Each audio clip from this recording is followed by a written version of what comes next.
The Queen has become so frail she is unable to walk her beloved corgis, according to her aides.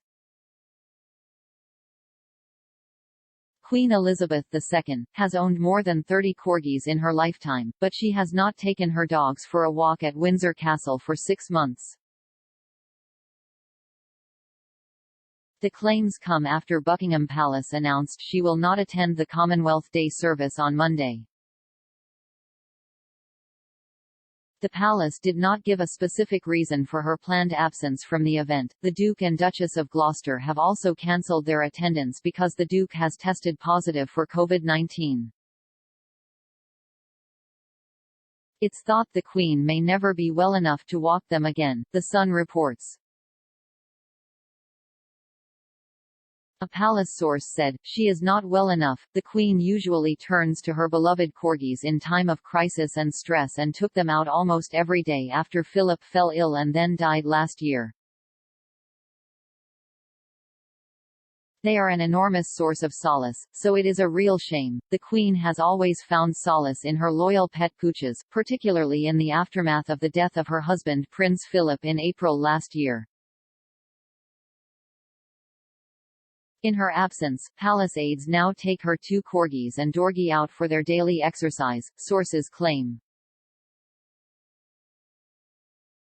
A senior royal source said, "Dogs remain very much part of Windsor life." It comes after the Queen cancelled an appearance at Monday's annual Commonwealth Day service after suffering problems with her mobility.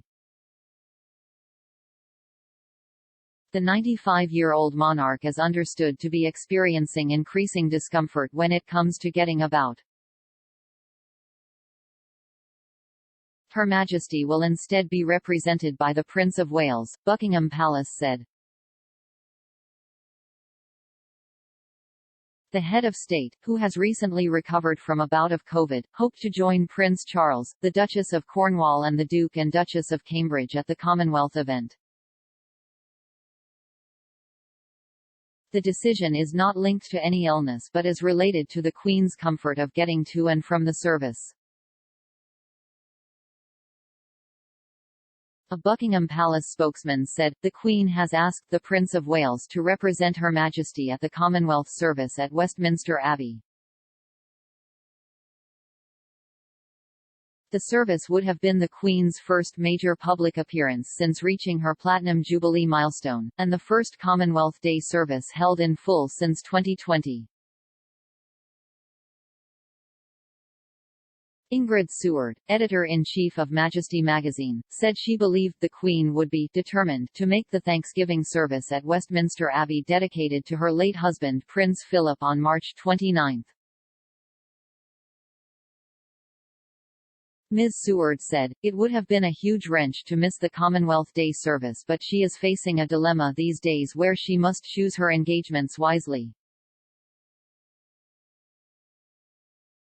She will be very determined to make the Duke of Edinburgh's Thanksgiving service later this month, which will be of incredible importance to her considering his funeral was so scaled back.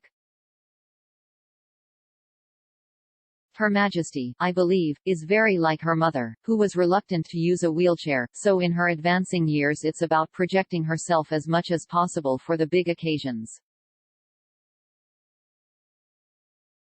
The Queen tested positive for COVID on February 20 and Buckingham Palace said at the time she was experiencing mild cold-like symptoms. Last month, she acknowledged her frail condition for the first time during a royal engagement at Windsor Castle. The Queen told visiting military officials, "As you can see, I can't move." She last met a group of people in public on February 5.